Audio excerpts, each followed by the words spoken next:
Welcome you all. இந்த வீடியோல ஒரு சூப்பரான ஜாப் அப்டேட் தான் பார்க்க போறோம். எங்க இருந்து கொடுத்திருக்காங்கன்னா சிபிவின்னு சொல்லக்கூடிய மாசு கட்டுப்பாட்டு துறையில இருந்து ஒரு புதிய வேலை வாய்ப்புகள் அறிவிச்சிருக்காங்க. அதை பத்தி தான் டீட்டெயிலா பார்க்க போறோம். இந்த ஜாப் பொறுத்த வரைக்கும் உங்களுக்கு எல்லாமே நிரந்தரமான அரசு வேலைக்கு தான் ஆட்களை தேர்ந்தெடுக்கிறாங்க.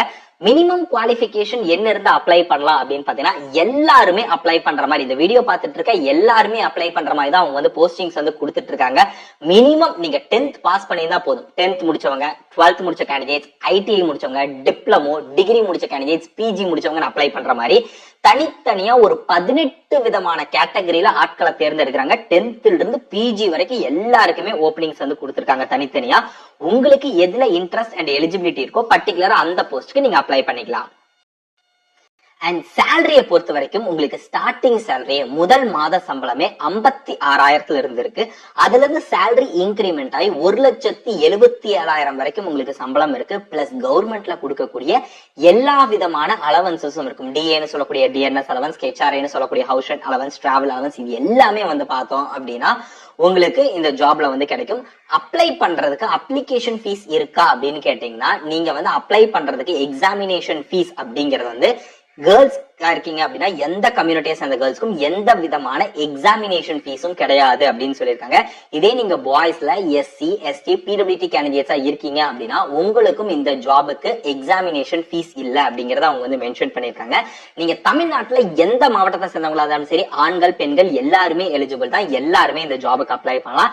அண்ட் இந்த ஜாப் பொறுத்த வரைக்கும் உங்களுக்கு வீக்லி 5 டேஸ் ஒர்க் இருக்க போது. சாட்டர்டே சண்டே உங்களுக்கு லீவா தான் இருக்க போது. நிரந்தரமான அரசு வேலை சர்ச் பண்ணிட்டு இருக்கீங்க, ஒரு கவர்மெண்ட் ஜாப், நல்ல சேலரியில ஒரு அவசர உடனடி வேலை வாய்ப்பு அப்படின்னா இந்த ஜாப் ஆப்பர்ச்சுனிட்டி நீங்க யூஸ் பண்ணிக்கலாம். மினிமம் 10th இருந்து பிஜி வரைக்கும் முடிச்ச எல்லாருமே அப்ளை பண்ற மாதிரி 18 விதமான கேட்டகரியில ஆபீசர்ல இருந்து அசிஸ்டன்ட் லெவல் கேட்டகரி வரைக்கும் அவங்க கொடுத்திருக்காங்க. எல்லாத்தையுமே டீடைலா நம்ம இந்த வீடியோல பார்க்கலாம். உங்களுக்கு இன்ட்ரெஸ்ட் அண்ட் எலிஜிபிலிட்டி இருக்கு அப்படின்னா மறக்காம நீங்க அப்ளை பண்ணுங்க. இல்ல உங்க ஃப்ரெண்ட்ஸ்க்கு யூஸ்ஃபுல்லா இருக்குன்னா அவங்களுக்கு ஷேர் பண்ணுங்க. அண்ட் எப்படி அப்ளை பண்ணணும் அப்படின்னா அவங்களோட அபிஷியல் வெப்சைட்ல போய் ஆன்லைன்ல தான் பேசிக் டீடைல்ஸ் கொடுத்து நம்ம அப்ளை பண்ற மாதிரி இருக்கும். சில பேருக்கு ஆன்லைன்ல எப்படி அப்ளை பண்றதுன்னு தெரியல அப்படின்னா இந்த வீடியோல நான் ஷார்ட்டா எப்படி அவங்களோட அபிஷியல் வெப்சைட்ல போய் அப்ளை பண்றது அப்படிங்கறதையும் உங்களுக்கு சொல்றேன். சோ இப்போ நம்ம நோட்டிபிகேஷனை தெளிவா பார்க்கலாம். என்னென்ன கேட்டகரியில வேகன்சிஸ் இருக்கு அப்படின்னு. Scientist, assistant law officer, senior technical supervisor கேட்டகரியில வேகன்சிஸ் கொடுத்திருக்காங்க.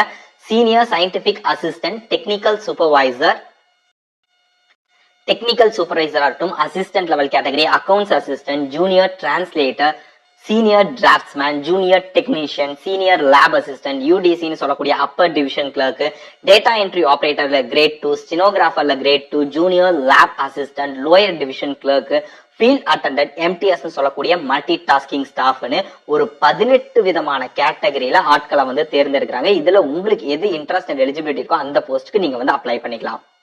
இந்த ஜாபுக்கு ஏஜ் ரிலாக்சேஷன் இருக்கான்னு கேட்டீங்கன்னா ஏஜ் ரிலாக்சேஷன் கொடுத்திருக்காங்க. எஸ்சி/எஸ்டி கேண்டிடேட்ஸ்க்கு 5 இயர்ஸும், ஓபிசி கேண்டிடேட்ஸ்க்கு 3 இயர்ஸும், பிடபிள்யூடி கேண்டிடேட்ஸ்க்கு 10 இயர்ஸ்ல இருந்து 15 இயர்ஸ் வரைக்கும் ஏஜ் ரிலாக்சேஷன் உங்களுக்கு கொடுத்திருக்காங்க. அண்ட் சேலரி டீடைல்ஸ் பார்த்தலாம். பே ஸ்கேல் பொறுத்த வரைக்கும் நீங்க சயின்டிஸ்ட் லெவல் ஜாபுக்கு அப்ளை பண்றீங்க அப்படின்னா லெவல் 10ல உங்களுக்கு சேலரி இருக்கும். பேசிக் பே மட்டும் 56,100 ரூபாயில இருந்து 1,77,500 வரைக்கும் இருக்கும். Assistant law officer, senior technical supervisor கேட்டகரியில் அப்ளை பண்றீங்க அப்படின்னா லெவல் 7ல உங்களுக்கு சேலரி இருக்கும். 44,900 இருந்து 1,42,400 வரைக்கும் உங்களுக்கு சேலரி இருக்கும். Senior scientific assistant and assistant level category, junior translator, accounts assistant, இதுக்கு எல்லாத்துக்குமே லெவல் 6ல உங்களுக்கு சேலரி ஆஃபர் பண்றாங்க. 35,400 இருந்து 1,12,400 வரைக்கும் உங்களுக்கு சம்பளம் இருக்கும். ஃபாலோட் பை பார்த்தோம் அப்படின்னா நமக்கு டெக்னீஷியன் கேட்டகரி, யூடிசின்னு சொல்லக்கூடிய upper division clerk, data entry operator, stenographer, இவங்களுக்கு லெவல் 4ல சேலரி இருக்கும். 25,500 ரூபாயில இருந்து 81,100 வரைக்கும் உங்களுக்கு இருக்கும். Lower division clerk, junior lab அசிஸ்டன்ட்டுக்கு லெவல் 2ல சேலரி இருக்கும். 19,900 இருந்து 63,200 வரைக்கும் உங்களுக்கு சம்பளம் இருக்கும். MTS multi tasking staff, field அசிஸ்டன்ட்ல லெவல் 1 சேலரி இருக்கும். 18,000 இருந்து 57,000 வரைக்கும் உங்களுக்கு சம்பளம் இருக்கும். சோ ஹை லெவல் சேலரியில இருந்து லோ லெவல் சேலரி வரைக்கும் எல்லாருக்குமே ஜாப் ஆப்பர்ச்சுனிட்டிஸ் கொடுத்திருக்காங்க. செக் பண்ணி பார்த்துட்டு நீங்க அப்ளை பண்ணுங்க. இதாங்க இந்த ஜாபுக்கு அப்ளை பண்றதுக்கான அபிஷியல் வெப்சைட். ஸோ இந்த வெப்சைட்ல தான் நம்ம வந்து அப்ளை பண்ற மாதிரி இருக்கும். ஸோ இதுலயே வந்து கொடுத்துட்டாங்க, உங்களுக்கு எனி குவரிஸ் இருந்தாலும் சரி நீங்க வந்து டைரக்டா உங்களை வந்து கான்டாக்ட் பண்ணிக்கலாம் அப்படின்னு வந்து கொடுத்துருப்பாங்க.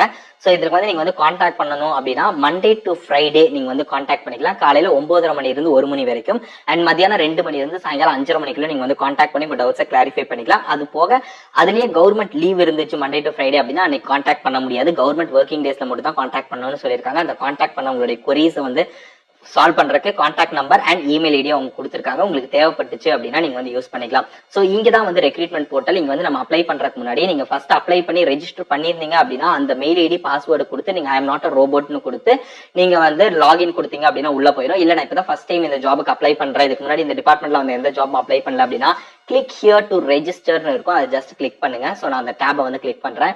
ஒரு பேஜ் வந்து ரீரைட்டா இங்க மாதிரி ஓப்பன் ஆகும். ஸோ இங்க தான் நம்ம அப்ளை பண்ற மாதிரி இருக்கும். ஸோ இங்க வந்து பார்த்தோம் அப்படின்னா கேண்டிடேட்டோட நேம் வந்து கேட்டிருப்பாங்க. As per 10th mark sheet உங்க நேம், டேட் ஆஃப் பர்த் இங்க ஜஸ்ட் கிளிக் பண்ணீங்க கேலண்டர் அப்படின்னாலே வந்து பார்த்தோம் அப்படின்னா உங்களுக்கு வந்து ஓப்பன் ஆகும். ஸோ இந்த கேலண்டர்ல நீங்க போய் உங்களுடைய டேட் ஆஃப் பர்த்தை நீங்க வந்து செலக்ட் பண்ணிக்கலாம். ஃபாலோட் பை உங்களுடைய mobile number and email ID மட்டும் கேட்டிருப்பாங்க. So mobile number email ID அதே இமெயில் ஐடியை கீழே கன்ஃபார்ம் பண்ற மாதிரி இருக்கும். அதுக்கப்புறம் ஒரு ஸ்ட்ராங்கான பாஸ்வேர்டு வந்து கிரியேட் பண்ற மாதிரி இருக்கும். அந்த பாஸ்வேர்டு வந்து எப்படி இருக்கணும்னு சொல்லியிருப்பாங்க. 8 லெட்டர்ஸ் மினிமம் இருக்கணும். அதுல ஒரு லோயர் கேஸ், அப்பர் கேஸ், ஒரு நம்பர் அண்ட் ஸ்பெஷல் கேரக்டர்ஸ் இருக்கணும்னு சொல்லியிருப்பாங்க. அதே பாஸ்வேர்டை கீழே கொடுத்துட்டு ஐ எம் நாட் அ ரோபோட்னு கொடுத்து சப்மிட் வந்து கொடுங்க. இந்த அப்ளிகேஷன்ல ஃபர்ஸ்ட் ரெஜிஸ்ட்ரேஷன் வந்து சக்சஸ்ஃபுல் ஆயிரும். சோ இப்போ நம்ம அப்ளை பண்ணி முடிச்சாச்சு ரெஜிஸ்ட்ரேஷன். இப்போ வந்து என்ன பண்ணுங்க அப்படின்னா உங்க ரெஜிஸ்டர் பண்ணும்போது கொடுத்த இமெயில் ஐடி உங்களுடைய பாஸ்வேர்டை வந்து இங்க வந்து கொடுத்துக்குங்க. கொடுத்துட்டு ஐ எம் நாட் அ ரோபோட்டுங்கிறத டிக் பண்ணி இப்போ வந்து லாகின் அப்படிங்கறத கொடுங்க. இப்ப நமக்கான போர்ட்டல் வந்து ஓபன் ஆயிடுச்சு. ஓகேங்களா? சோ இங்க வந்து பார்த்தோம் அப்படின்னா நீங்க என்ன நேம் கொடுத்தீங்களோ அந்த நேம் வந்து வந்துடும். வெல்கம் கொடுத்து உங்க நேம் இங்க வந்து ஷோ ஆக ஆரம்பிச்சிடும். சோ இதான் டேஷ்போர்டு. இங்க வந்து உங்களுக்கு நோட்டிபிகேஷன் வேணும் அப்படின்னா டீடைல் அட்வர்டைஸ்மெண்ட் கிளிக் பண்ணி டவுன்லோட் பண்ணிக்கலாம். ஃப்ரீக்வென்ட்லி ஆஸ்க்டு கொஸ்டின்ஸ் இருக்கும். சோ உங்களுடைய டவுட்ஸ் என்னவோ ஃப்ரீக்வென்ட்லி ஆஸ்க் கொஸ்டின்ஸ் நீங்க போய் பாத்தீங்க அப்படின்னால அதுக்கான ஆன்சர்ஸ் உங்களுக்கு வந்து கிடைக்கும். சோ ஸ்டெப் பை ஸ்டெப் வந்து கொடுத்திருப்பாங்க. ரெஜிஸ்ட்ரேஷன் ஸ்டெப்ல ஃபர்ஸ்ட் அப்ளிகேஷன் ஃபார்ம் ஃபில் பண்ணணும். உங்களுடைய educational qualification details, photograph and signature நீங்க கொடுத்துட்டு என்ன போஸ்ட் அப்ளை பண்ண போறீங்களோ அந்த போஸ்ட்டை செலக்ட் பண்ணணும். அண்ட் டிக்ளரேஷன் ஃபார்ம் இருக்கும். அந்த டிக்ளரேஷன் ஃபார்மை நீங்க வந்து அக்செப்ட் பண்ணிட்டு என்ன போஸ்டோ அதை நீங்க வந்து செலக்ட் பண்ற மாதிரி இருக்கும். அண்ட் அப்ளிகேஷன் ஃபீஸ் இருக்கு அப்படின்னா அதை வந்து நீங்க வந்து பே பண்ற மாதிரி இருக்கும். சோ இதுதான் இப்படிதான் இருக்கும். சோ இதுல வந்து பார்த்தோம் அப்படின்னா மேல வந்து 3 கோடு மாதிரி இருக்கு பாத்தீங்களா? சோ இதான் வந்து டேஷ்போர்டு எல்லாமே இருக்கும். ஸோ அதை ஜஸ்ட் கிளிக் பண்ணுங்க. இங்க வந்து பார்த்தோம் அப்படின்னா உங்களுக்கு எல்லாமே ஓப்பன் ஆக ஆரம்பிச்சிடும். அதாவது டேஷ்போர்டு இருக்கு, application form, educational qualification, images upload பண்றது, எலிஜிபிலிட்டி செக் பண்றது, declaration form, apply for post and fees payment, இந்த கான்டாக்ட் இது எல்லாமே இருக்கும். இப்போ உதாரணத்துக்கு வந்து பார்த்தோம் அப்படின்னா நீங்க வந்து போஸ்ட் அப்ளை பண்றீங்க அப்படின்னா ஸ்டெப் பை ஸ்டெப் தான் நான் பண்ணணும். பட் அப்ளை ஃபார் போஸ்ட் அப்படிங்கறத கொடுத்தேன் அப்படின்னா இந்த மாதிரி ஒன்று ஓப்பன் ஆயிரும். ஸோ உங்களுடைய போஸ்ட் நேமை செலக்ட் பண்ண சொல்லியிருப்பாங்க. ஸோ நான் ஜஸ்ட் கிளிக் பண்றேன். கிளிக் பண்ணோன்னு எல்லா போஸ்ட் வந்துடும். Accounts assistant law officer, data entry operator, field attendant, junior lab assistant, junior technician, junior translator, LDC lower division clerk, multi tasking staff, scientist, senior draftsman, senior lab assistant, scientific assistant, technical supervisor, stenographer grade 2 and technical supervisor and upper division clerk எல்லா போஸ்ட்டுமே உங்களுக்கு வந்து வந்துரும். ஓகேங்களா? So இது post apply பண்றதுக்கு முன்னாடி இங்க first வந்து பார்த்தோம் அப்படின்னா அப்ளிகேஷன் ஃபார்ம்னு இருக்கும். அதை கிளிக் பண்ணி உங்களுடைய பேசிக் டீடைல்ஸ் எல்லாத்தையுமே நீங்க வந்து கொடுக்குற மாதிரி இருக்கும். உங்களுடைய அட்ரஸ், அதுக்கப்புறம் marital status, mobile number, ID proof வந்து ஆதார் கார்டு வந்து சூஸ் பண்ற மாதிரி இருக்கும். எக்ஸாமினேஷன் சிட்டிஸ் எங்க கொடுக்குறீங்க இது எல்லாத்தையுமே கொடுத்ததுக்கு அப்புறம் ஒன்னொன்னையும் சேவ் டேட்டா அப்படிங்கறத நீங்க வந்து கொடுக்கணும். சோ மேலும் தகவல் எல்லாம் தெரிஞ்சுக்கணும் அப்படின்னா இந்த நோட்டிபிகேஷனை டவுன்லோட் பண்ணீங்க. சோ இதுல நான் சொன்ன ஒவ்வொரு போஸ்ட்டுமே இருக்கும். அந்த போஸ்ட்டுக்கான சேலரி, அதுல எவ்வளவு வேகன்சிஸ் இருக்கு, அந்த வேகன்சிஸ் எஸ்சிக்கு எவ்வளவு, எஸ்டிக்கு எவ்வளவு, ஓபிசி எக்கனாமிக்கலி வீக்கர் செக்ஷனுக்கு எவ்வளவு, டோட்டல் வேகன்சிஸ் ஒவ்வொரு இதுலயும் எவ்வளவு இருக்கு, அதற்கு அப்பர் ஏஜ் லிமிட் மேக்ஸிமம் எத்தனை வயசு வரைக்கும் அப்ளை பண்ணலாம், இந்த மாதிரி ஒவ்வொரு போஸ்ட்டுக்குமே தனித்தனியா அவங்க வந்து கொடுத்திருப்பாங்க. நீங்க வந்து செக் பண்ணீங்க. மொத்தம் எவ்வளவு போஸ்ட் சொன்னா 18 போஸ்ட்டுக்குமே தனித்தனியா அவங்க வந்து கொடுத்திருப்பாங்க. மல்டி டாஸ்கிங் ஸ்டாஃப் வரைக்கும் கீழே ஸ்க்ரால் பண்ணீங்கன்னா மேக்ஸிமம் ஏஜ் லிமிட்ல ரிலாக்ஸேஷன் நம்ம வந்து பார்த்தாச்சு. SC ST 5 years and OBC 3 years. So இதுல பிடபிலிட்டி கேண்டிடேட்ஸ் அப்ளை பண்ணலாமா, நீங்களும் அப்ளை பண்ணலாம். உங்களுக்கும் வந்து பார்த்தோம் அப்படின்னா அவங்க வந்து ஜாப் ஓப்பனிங்ஸ் அண்ட் வந்து உங்களுக்கான ரிசர்வேஷனையும் அவங்க வந்து கொடுத்திருக்காங்க. இப்போ எஜுகேஷனல் குவாலிஃபிகேஷன் அப்படின்னு பார்த்தோம் அப்படின்னா ஒவ்வொன்றுக்கும் தனித்தனியா இருக்கு. நான் இம்பார்ட்டன்ட் மட்டும் சொல்லிடுறேன், நீங்க டவுன்லோட் பண்ணி பாத்துங்க. சோ சயின்டிஸ்ட பொறுத்த வரைக்கும் வந்து பார்த்தோம் அப்படின்னா பேச்சுலர்ஸ் டிகிரி நீங்க முடிச்சுக்கோங்க வந்து அப்ளை பண்ற மாதிரி கொடுத்துருக்காங்க. இல்ல மாஸ்டர்ஸ் டிகிரி இன்ஜினியரிங். அசிஸ்டன்ட் லா ஆஃபீஸர்ஸ் பொறுத்த வரைக்கும் நீங்க வந்து பாத்தீங்கன்னா பேச்சுலர்ஸ் டிகிரி வந்து பாத்தீங்கன்னா லால முடிச்சவங்க அப்ளை பண்ணலாம். சீனியர் டெக்னிக்கல் சூப்பர்வைசர் பொறுத்த வரைக்கும் இன்ஸ்ட்ருமெண்டேஷன் இன்ஜினியரிங் முடிச்சவங்க. சீனியர் சயின்டிபிக் அசிஸ்டன்ட் கேட்டகரியை பொறுத்த வரைக்கும் மாஸ்டர்ஸ் டிகிரி வந்து சயின்ஸ் ரிலேட்டடா முடிச்சவங்க. டெக்னிக்கல் சூப்பர்வைசருக்கு மெக்கானிக்கல் இன்ஜினியரிங் முடிச்சவங்க, இல்ல எலக்ட்ரானிக்ஸ் இன்ஸ்ட்ருமெண்டேஷன் இன்ஜினியரிங் முடிச்சவங்க. அசிஸ்டன்ஸ் பொறுத்த வரைக்கும் பேச்சுலர்ஸ் டிகிரி நீங்க முடிச்சு உங்ககிட்ட வந்து பார்த்தோம் அப்படின்னா டைப்பிங் ஸ்பீட் இருக்கு அப்படின்னாலே நீங்க வந்து அப்ளை பண்ணலாம். ஏதோ ஒரு டிகிரி முடிச்சவங்க ட்ரை பண்ணிட்டு இருக்கீங்க அசிஸ்டன்ட் டிபார்ட்மெண்ட்க்கு அப்ளை பண்ணலாம். அக்கௌண்ட்ஸ் அசிஸ்டன்ட் பொறுத்த வரைக்கும் பேச்சுலர்ஸ் டிகிரி காமர்ஸ் வந்து முடிச்சிடணும். ஜூனியர் டிரான்ஸ்லேட்டரை பொறுத்த வரைக்கும் மாஸ்டர்ஸ் டிகிரி வந்து ஹிந்தியில முடிச்சு with English one of the சப்ஜெக்டா நீங்க வந்து படிச்சிடணும்னு சொல்லியிருக்காங்க. சீனியர் டிராஃப்ட்ஸ்மேனை பொறுத்த வரைக்கும் சிவில் இன்ஜினியரிங் முடிச்சவங்க, ஜூனியர் டெக்னீஷியனை பொறுத்த வரைக்கும் எலக்ட்ரிக்கல் இன்ஜினியரிங் டிப்ளமோல முடிச்சவங்க அப்ளை பண்ணலாம். அண்ட் சீனியர் லேப் அசிஸ்டன்ட் பொறுத்த வரைக்கும் 12th பாஸ் பண்ணிருக்கீங்க அப்படின்னாலே நீங்க வந்து எலிஜிபிள் தான். யூடிசின்னு சொல்லக்கூடிய அப்பர் டிவிஷன் கிளர்க் டிகிரி ஏதோ ஒரு டிகிரி முடிச்சு உங்ககிட்ட டைப்பிங் ஸ்பீட் இருக்கு அப்படின்னா நீங்க வந்து எலிஜிபிள். டேட்டா என்ட்ரி ஆபரேட்டரை பொறுத்த வரைக்கும் 12th தான் பாஸ் பண்ணி உங்ககிட்ட டைப்பிங் ஸ்பீட் இருக்குன்னா நீங்க வந்து எலிஜிபிள். ஸ்டெனோகிராஃபரை பொறுத்த வரைக்கும் 12th பாஸ் பண்ணி ஸ்டெனோ தெரியும் அப்படின்னா நீங்க எலிஜிபிள். ஜூனியர் லேப் அசிஸ்டன்ட் பொறுத்த வரைக்கும் 12th மட்டும் பாஸ் பண்ணிருக்கீங்க அப்படினாலே நீங்க வந்து எலிஜிபிள் தான். எல்டிசி லோயர் டிவிஷன் கிளர்க் பொறுத்த வரைக்கும் 12th பாஸ் பண்ணி டைப்பிங் ஸ்பீட் இருக்குன்னா அப்ளை பண்ணலாம். ஃபீல்ட் அட்டர்னட்டை பொறுத்த வரைக்கும் 10th வந்து நீங்க வந்து பாஸ் பண்ணிருந்தீங்கனாலே நீங்க வந்து எலிஜிபிள் தான். அண்ட் எம்டிஎஸ்க்கும் 10th மட்டும் பாஸ் பண்ணிருக்கீங்க அப்படினாலே எலிஜிபிள். அண்ட் டிசரபிள் குவாலிஃபிகேஷன் வந்து கொடுத்துருக்காங்க. அது இருந்துச்சு அப்படின்னா முன்னுரிமை கொடுக்கப்படும். பட் நீங்க மினிமம் 10th அப்படினாலே நீங்க வந்து அப்ளை பண்ணலாம் field assistant as well as MTS. So இந்த மாதிரி ஏகப்பட்ட ஓப்பனிங்ஸ் வந்து கொடுத்துருக்காங்க. 10th 12th டிப்ளமோ டிகிரி முடிச்சவங்க அப்ளை பண்ற மாதிரி.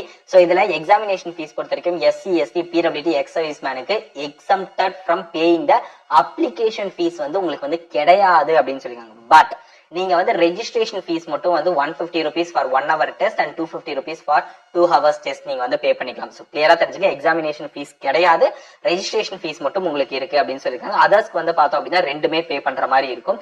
அண்ட் இதற்கான செலக்ஷன் ப்ராசஸ் வந்து எக்ஸாமினேஷன் வச்சு தான் ரெக்ரூட்மெண்ட் பண்ணுவாங்க. அந்த எக்ஸாமினேஷனோட பேட்டர்ன் என்ன, சிலபஸ் என்ன எல்லாத்தையுமே இந்த நோட்டிபிகேஷன்ல அவங்க வந்து மென்ஷன் பண்ணிருக்காங்க.